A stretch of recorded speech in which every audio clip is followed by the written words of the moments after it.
Nous sommes de retour sur le plateau de C'est encore possible pour la deuxième partie de notre émission.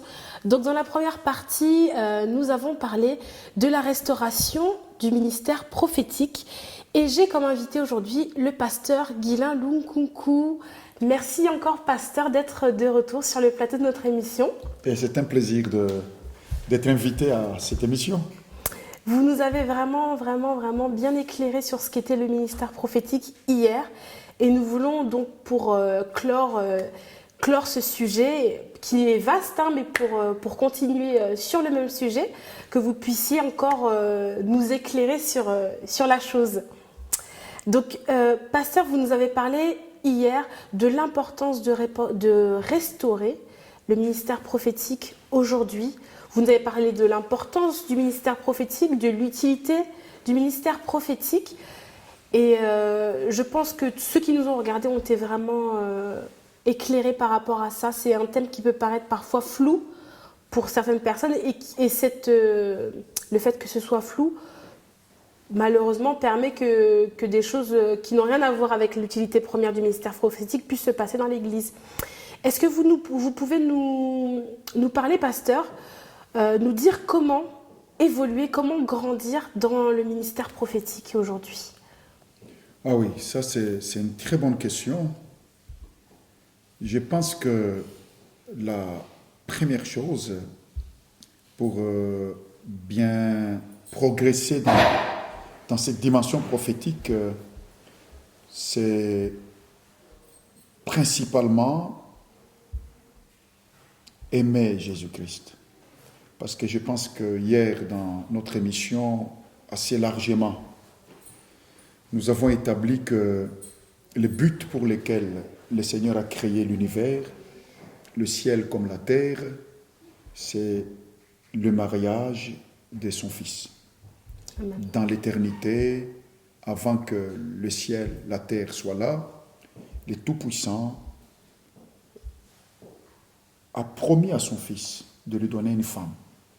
Mais une femme qui ne sera pas n'importe laquelle, une femme qui lui sera absolument semblable.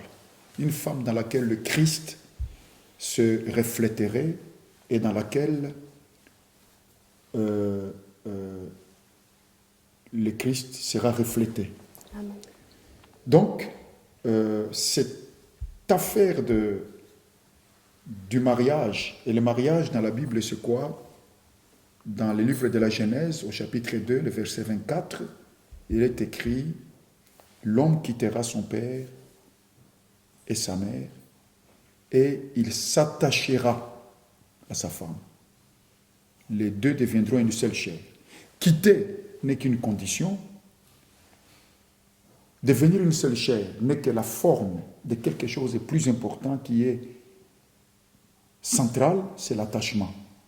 L'attachement de chaque chrétien à Christ, c'est ce que la Bible appelle le mariage. Celui qui s'attache au Seigneur est un même esprit avec nous. Amen. Cet attachement-là, c'est le but pour lequel nous avons été créés.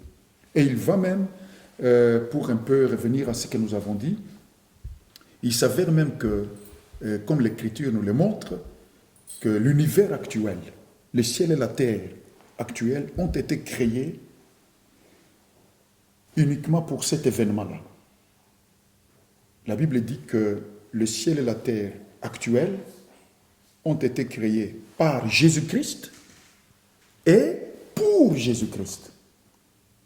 Si on ne comprend pas la place du mariage, on ne comprendrait pas le par Jésus-Christ et pour Jésus-Christ. Pourquoi l'univers actuel n'a pas été créé pour les pères?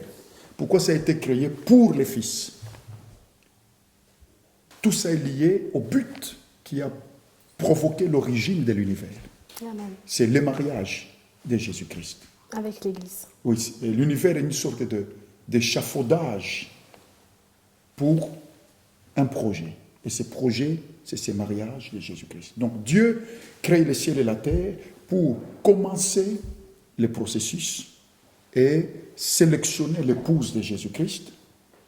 Et nous voyons, alors, d'aucuns posera la question de savoir, mais cet univers est tellement immense, pourquoi la Bible dit les cieux racontent la gloire de Dieu. Amen. Le cieux est là comme pédagogie pour raconter que Dieu est très grand. Mais l'essentiel dans l'univers ne se passe pas dans ces cieux sidéral, dans ce ciel sidéral, dans ces planètes.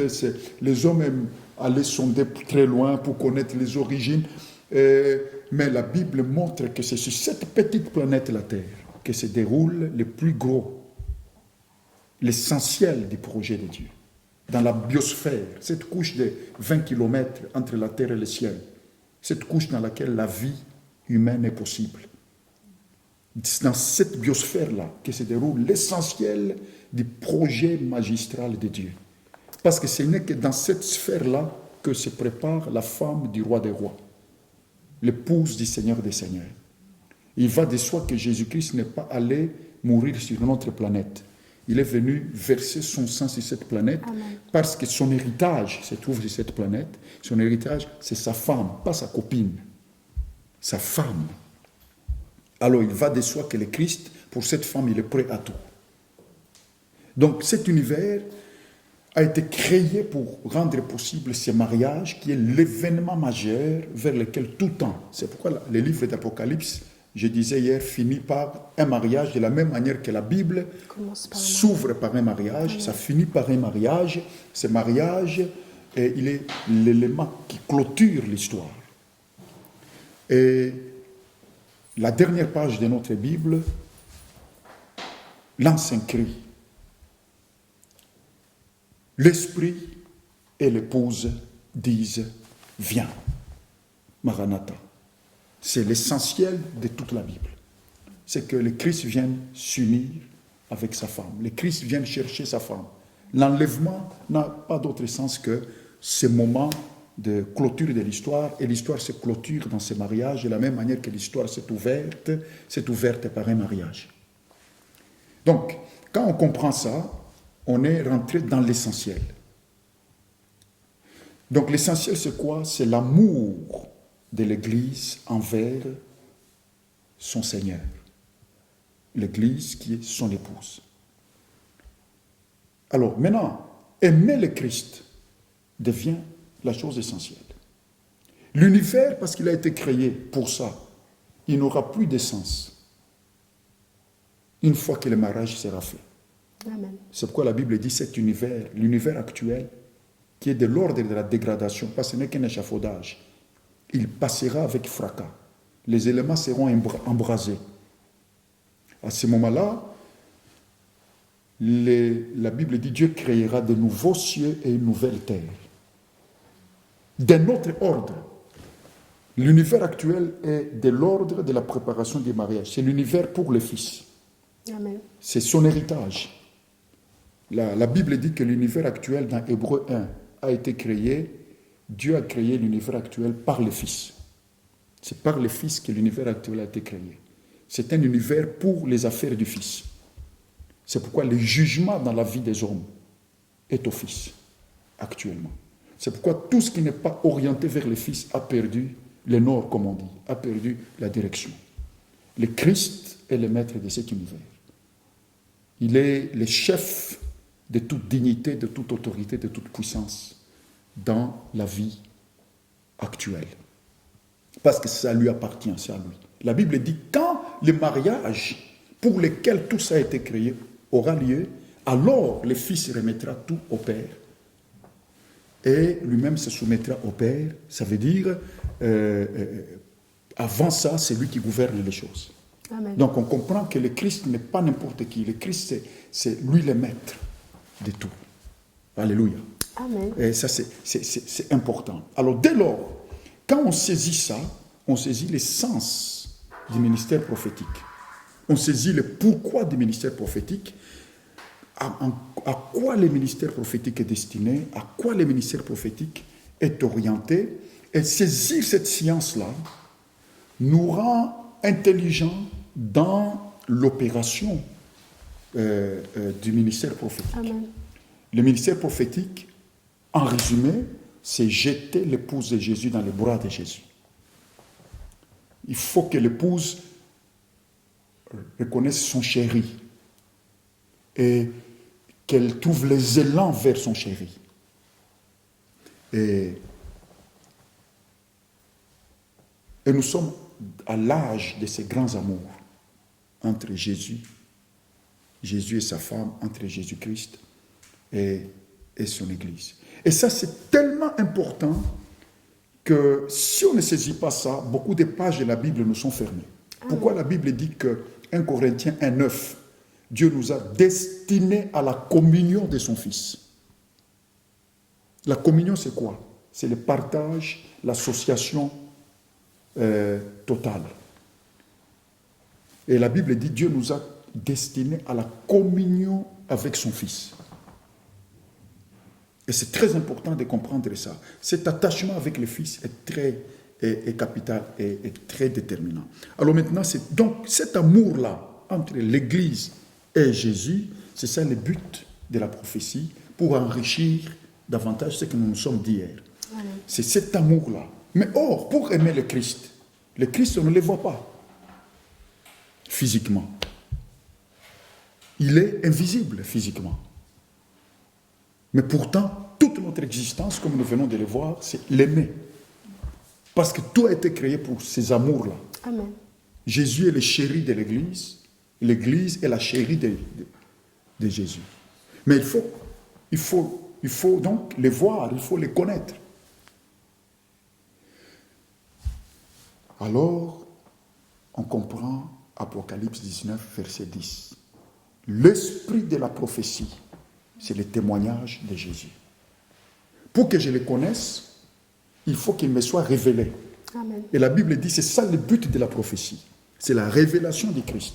Je ne peux pas m'attacher à un Jésus que je n'ai pas vu, ou que je ne connais pas, ou que je connais mal.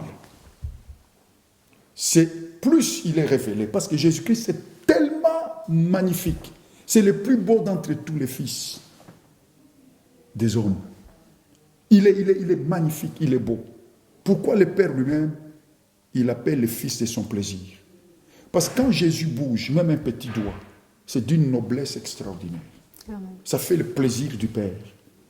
Alors l'épouse de Jésus-Christ, si elle ne connaît pas mieux ce Seigneur-là, elle ne pourra pas mieux l'aimer. Donc il faut que ce Seigneur lui soit révélé. Et plus le Seigneur lui est révélé, plus l'épouse prend plaisir en lui. Et l'épouse se rend compte que finalement, toute sa vie, c'est lui. C'est l'époux. C'est pourquoi dans les mariages même humains, comment Dieu l'a fait, comme il l'a fait sur le modèle de Christ avec l'Église, et l'épouse se met sous la couverture de l'homme. Amen. Quand c'est parfait, quand c'est normal. L'épouse s'abrite chez l'homme et s'abandonne. L'épouse a été faite pour s'abandonner, pour s'offrir. Et l'époux a été fait pour couvrir. Amen. Prendre l'épouse sous sa couverture. Tout ça, c'est sur le modèle de Christ et l'Église. Mais l'Église ne peut pas s'abandonner totalement à son maître, à son époux, si l'Église ne le connaît pas. Donc, cet abandon ne peut se faire que lorsque l'époux lui est davantage révélé. Amen. Et c'est ça même la gloire de l'épouse. La Bible dit le mari est la gloire de la femme. La Bible dit quand nous avons les regards fixés sur le Christ, nous sommes transformés de gloire en gloire. Pourquoi la transformation n'est possible que lorsque nous voyons le Christ?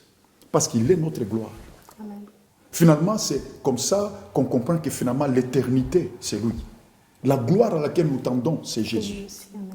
Plus de révélations de Jésus, c'est plus de gloire. C'est plus de transformation. En regardant à lui, je suis transformé de gloire en gloire dans la même image.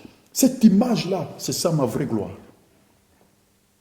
Alors, quand on comprend ces choses-là, on se rend compte que finalement,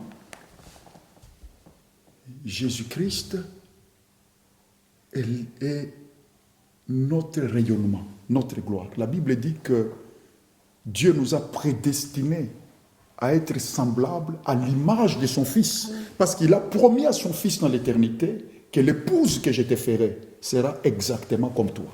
Amen. Ce ne sera pas une épouse moribonde. Dieu n'a jamais prévu pour son Fils une femme maladive, qui est une femme minimale. que Jésus va épouser juste par miséricorde. Non, non, non, non, non.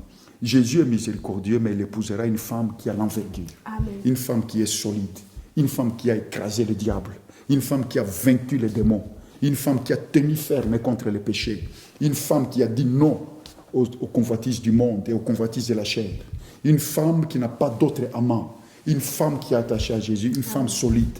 C'est pourquoi je disais hier que même les anges, quand ils regarderont l'épouse de l'agneau dans l'éternité, ils diront l'agneau est terrible et l'épouse de l'agneau est aussi terrible. Donc c'est ça, tous les mystères de ce pourquoi nous sommes là. Et cet attachement à Christ, l'apôtre Paul va l'appeler l'éternité. L'apôtre Paul dit, il nous faut tous quitter ce corps. Que la mort, disait-il, lui était un gain, un bénéfice. Parce que mourir, c'est être avec le Christ.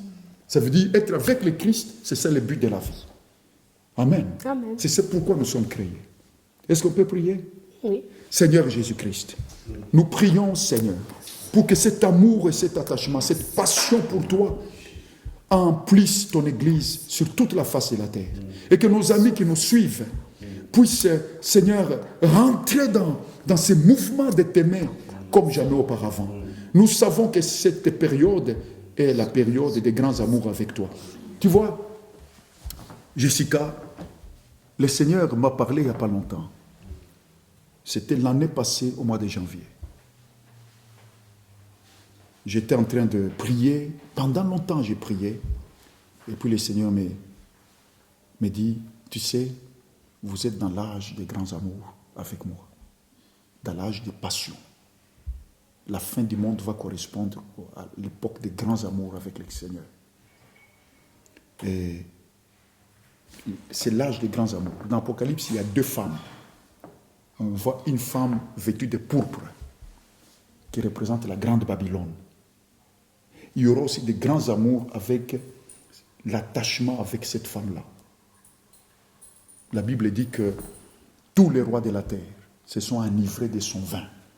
Tous les rois de la terre se sont attachés à cette femme. Cette femme représente une humanité attachée au mal, à l'opprobre, à la honte. L'attachement sera tellement intense, tout le monde en sera ivre. C'est ce qu'on voit dans notre monde. Amen. Mais cette femme n'a pas un vêtement propre. Elle a un vêtement rouge. Mais la femme du Christ a le fin lin. La femme du Christ a le véritable vêtement. La Bible dit, venez à moi pour acheter le vêtement blanc qui couvre la nudité, qui enlève la honte. Et le Christ Amen. Seul est celui qui offre ces vêtements, Jessica. Amen. Et il est le seul qui offre ces vêtements éclatants de gloire, éclatants de magnificence. Et l'Église va se présenter bientôt dans cet habit-là. Alors le Seigneur me disait ce jour-là, c'est l'âge des grands amours. Et il m'a fait lire Cantique des Cantiques au chapitre 3. Il est écrit là, voici le roi Salomon qui vient avec la couronne de fiançailles que lui avait préparée sa mère. Sortez, filles de Sion, sortez, filles de Jérusalem, allez à sa rencontre. Et le Seigneur me disait, c'est l'heure de sortir de tout ce qui vous retient. Amen. C'est l'heure de sortir des habitudes, des choses qui vous retiennent. Parce que je viens avec ma couronne de fiancé. Ça veut dire, vous voyez, Jésus dans la Bible, il se présente de plusieurs manières. Il se présente comme le grand combattant. Il se présente comme le prince de paix. Mais il m'a dit qu'aujourd'hui, je me présente comme l'amoureux. Sentez mon amour dans l'Église. Attachez tout à l'amour, aux grands amours. Vivez tout dans le cadre de ces grands amours. Concentrez tous dans ces grands amours. Donc aujourd'hui, c'est le moment, comme jamais auparavant, d'apprendre à dire à Jésus-Christ, je t'aime. Je t'aime, Seigneur. Tu es tout ce que j'ai. De concentrer tout sur lui et de mettre tout dans cet amour-là. Alors donc, le Père nous destine à être semblables à l'image de Jésus-Christ. Le Père nous destine à nous attacher à Jésus-Christ parce que cet attachement, c'est le but. Mais nous ne pouvons nous attacher à lui que selon la mesure de la révélation que nous avons de lui. Amen. Et la Bible dit l'esprit de la prophétie, c'est le témoignage de Jésus-Christ. C'est pourquoi, comme c'est l'âge des grands amours avec le Christ, il faut un ministère prophétique qui révèle davantage Jésus. Amen. Alors maintenant, qu'en est-il avec la question que tu as posée? Pour progresser bien dans les prophétiques, il faut progresser dans cet élan de découvrir Jésus. Amen. D'être centré tout sur lui. La prophétie, son but, ce n'est pas les voitures, ce n'est pas l'argent, quoique nous en avons besoin, ce n'est pas les voyages. Je ne suis pas un bon prophète parce que je libère les visas de ceux qui veulent voyager ou j'offre même parce que je détecte, toi tu as 3 démons, ils seront chassés. Tout ça, c'est important, mais c'est une caricature de faire de ça la chose importante. Amen. Le prophétique n'existe pas pour ça. Le prophète de Dieu ne fonctionne pas comme les voyants, qui ne parlent que de ces choses-là. Des amours, de l'affection. Tu as un homme qui ne t'aime pas, alors il y aura un miracle dans ta vie conjugale ou dans le domaine de l'affectif, tu vas vivre un événement. Toutes ces choses sont importantes, mais le chrétien a un niveau, une dimension supérieure à ça. Amen. Le prophétique touche tout ça, mais ce n'est pas ça l'essentiel. Si je veux bien progresser dans les prophétiques, je dois me réconcilier avec le but. C'est le témoignage du Christ. Amen. C'est la révélation de Jésus. Autrement dit, il faut que dans l'Église, quand le ministère prophétique opère, les gens découvrent avec l'arme qui est Jésus. L'aiment d'une manière nouvelle. Et se débarrassent de toutes les distractions concernant les soucis de la vie, concernant aussi les réussites de la vie, et s'attachent à Jésus. Amen. Amen. Donc c'est ça le but du ministère prophétique, et c'est ça la clé pour bien grandir dans les prophétiques. C'est orienter les prophétiques sur Jésus-Christ. Sur Jésus-Christ, parce que le but de la prophétie, l'esprit de la prophétie, c'est témoigner de Jésus-Christ et révéler Jésus d'une façon. Alors quand la Bible dit, dans les derniers jours, Dieu dit, je répandrai de mon esprit sur toute chair, les jeunes gens prophétiseront, les vieillards auront des songes. Ça veut dire Dieu va amplifier la révélation de Jésus-Christ pour amplifier l'attachement à Jésus-Christ. Amen. Et dans ce même élan, parce que là, le but de la prophétie, c'est vraiment de s'attacher à Christ, de se rapprocher de Christ, c'est vraiment une histoire d'amour, si je comprends bien. Ouais. Mais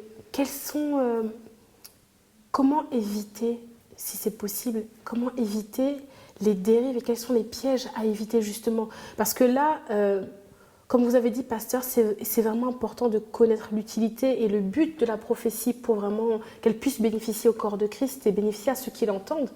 Mais comment quelqu'un qui est conscient de ces choses, mais qui, par exemple, peut avoir des doutes ou peut être mal orienté, comment peut-il se détourner de ces mauvaises voies? Comment peut-il éviter de tomber dans des dérives qui malheureusement empoisonnent l'Église aujourd'hui? Je crois que une des choses importantes, c'est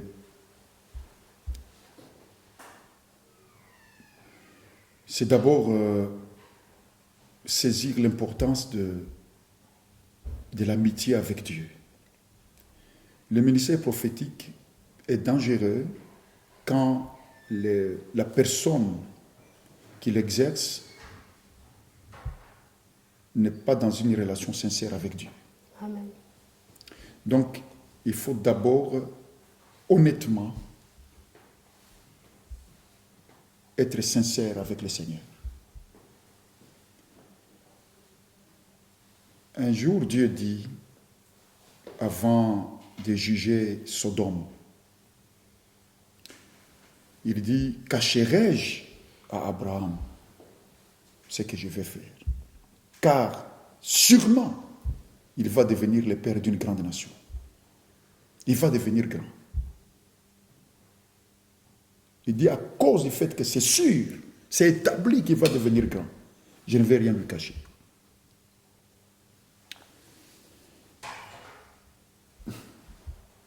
Autrement dit, si ce n'était pas ça, Dieu pouvait lui cacher ça. Amen. Ce qu'il faut éviter, c'est éviter de provoquer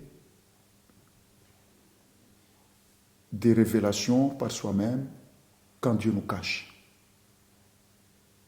pour des raisons pour lesquelles il nous cacherait des choses. Et il faut mieux sincèrement payer le prix jusqu'à ce que Dieu lui-même nous révèle. Amen. C'est là. Hier, nous avons parlé de Jérémie 23, où Dieu s'en prend à des prophètes qui n'a pas envoyé, qui inventent des songes. Il ne les a pas envoyés. Il dit, ils ne sont jamais entrés dans mon conseil. Aujourd'hui, nous vivons un temps très difficile, où, que Dieu parle ou pas, les hommes pensent qu'ils peuvent toujours parler au nom de Dieu. C'est une tentation. C'est une tentation, alors que il faut que Dieu révèle. Dieu dit, cacherai-je cela à Abraham? Mais pourquoi Dieu ne cache pas? Jacques nous dit, Abraham crut à Dieu. Cela lui fut imputé à justice, car il était ami de Dieu.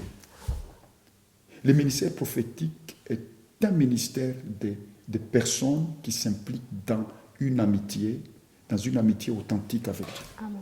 Donc la base, ce n'est pas juste lever les antennes. Ça, c'est le danger, c'est ce qui a corrompu le ministère apostolique, et plutôt le ministère prophétique de manière générale. C'est beaucoup de chrétiens apprennent plutôt les techniques de comment tendre l'oreille, comment regarder dans l'invisible, et comment sentir la parole de Dieu, ou recevoir dans une certaine un mouvement de l'esprit, recevoir des choses. Ça, c'est dangereux, parce qu'il y a des personnes aussi qui viennent des familles dans lesquelles on a pratiqué la divination pendant des générations, et les esprits de divination, généralement, quand je sens que des personnes ont une dimension prophétique, ce que j'aime faire, c'est le faire entrer dans une étape charnière où on fait des prières pour couper avec tout ce qu'il y avait avant dans leur famille. Parce qu'on peut facilement transposer une dimension divinatoire dans un monde prophétique, et c'est dangereux. Mais ce qui nous protège de ça, c'est une relation sincère avec Dieu. C'est une vraie amitié. La Bible dit, car il était ami de Dieu. C'est pourquoi Dieu lui a parlé. Dieu ne pouvait pas lui cacher. Parce qu'il y a des choses importantes, Jessica, que tu ne dirais pas à n'importe qui. Tu dirais à des personnes qui te sont très proches. Dieu, il est comme ça.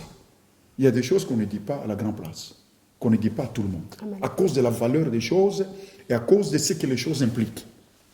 On ne les dit qu'aux amis. Et la Bible dit, cacherai-je cela à Abraham? Parce qu'Abraham était ami de Dieu. Donc, la première chose à faire pour éviter les dérives, ce n'est pas chercher les antennes, ni le prophétique, mais c'est chercher l'amitié du Seigneur. Parce qu'assurément, quand on est dans son amitié, qu'est-ce que Jésus dit? C'est lui qui m'aime, je me ferai connaître à lui. Assurément, quand on est dans son amitié, Dieu se fera connaître, inévitablement. Amen. Jésus dit, parce qu'il est mon ami, je me ferai connaître à lui. Si quelqu'un m'aime, mon Père et moi, nous viendrons chez lui. Je me ferai connaître à lui. Et Philippe, parce que quand Jésus leur parlait, il était dans l'équipe, il dit, d'où vient que tu te feras connaître à nous et non pas au monde? Parce qu'il pensait que comme ils étaient dans le corpus des disciples, Jésus est obligé de se faire connaître. Jésus dit, non, c'est celui qui m'aime. C'est celui qui m'aime, mon ami.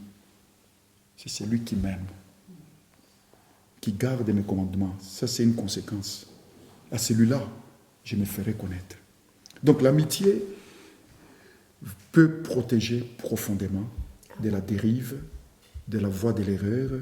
Et aujourd'hui, je pense que notre christianisme a besoin de redécouvrir non seulement la bonne doctrine, la bonne confession de foi, mais de redécouvrir la dimension d'une amitié sincère avec le Seigneur. Amen. Et les amis de Dieu, ils respectent Dieu, ils considèrent Dieu, ils respectent sa parole. Amen. Merci beaucoup, pasteur. C'était vraiment Vraiment, vraiment, vraiment une émission bénie une fois de plus. Merci pour tous ces, si je puis dire, ces éclaircissements sur la prophétie parfois qu'on a du mal à comprendre et qui est malheureusement mal utilisée de nos jours. Et je pense que les personnes qui nous regardent ont été éclairées et ont été richement bénies encore aujourd'hui. Merci à vous tous qui nous suivez à chaque émission. C'est encore possible. N'hésitez pas à nous faire part de vos commentaires. N'hésitez pas à nous laisser également des messages. Merci pour votre fidélité à chaque émission. N'oubliez pas de cliquer sur le petit bouton pour aimer nos vidéos sur YouTube. Et n'oubliez pas également de vous abonner à notre chaîne et à notre chaîne Shape TV. Merci encore à tous. Merci pasteur et à très bientôt. Vous avez aimé cette vidéo? Alors, n'hésitez pas à cliquer sur le bouton j'aime et à vous abonner à notre chaîne.